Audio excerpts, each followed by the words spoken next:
Hi, I'm Sister Josephine Garrett, and welcome to the first week of Lent. Again, I'm so grateful and honored that you really have given me such a privilege to journey with you through Lent. And I know I've got this huge smile on my face because my heart is full of joy, and I know that may seem contrary to what Lent is.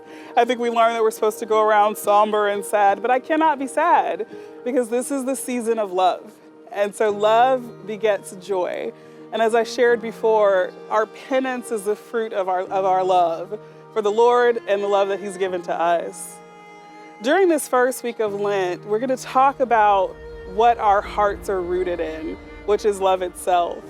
I remember once I was gardening with my formation director, and I want to be honest with you, I'm talking about all this wilderness talk, and I can't stand the outdoors. So just to be upfront, I'm scared of bugs. I'm afraid to get poison ivy. It's terrible. And so I had a formation director who actually loves the woods. She loves the wilderness. And so she was always dragging me outside to garden with her, to help clear the woods. And it was always terrifying. And one day she was asking me to weed in the garden.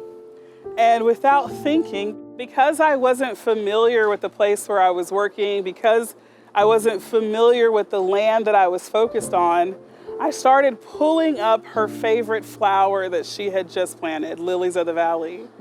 And she shouted and she screamed, "Stop, that's not a weed," and I didn't know. And so I ripped up from the ground by the root something that was good and needed to stay in the ground and needed to flourish in the ground.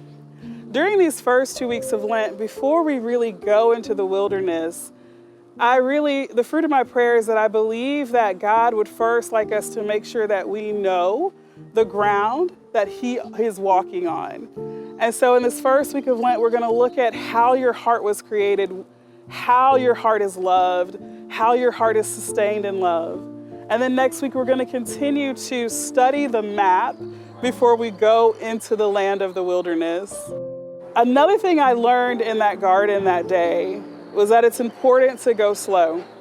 I didn't want to be outside. I was uncomfortable, and so I was grabbing anything that I thought could look like a weed so that I could get out of there as quickly as I can. And so I also want to encourage you in these first 2 weeks of Lent to go slow so that you can familiarize yourself with what is there.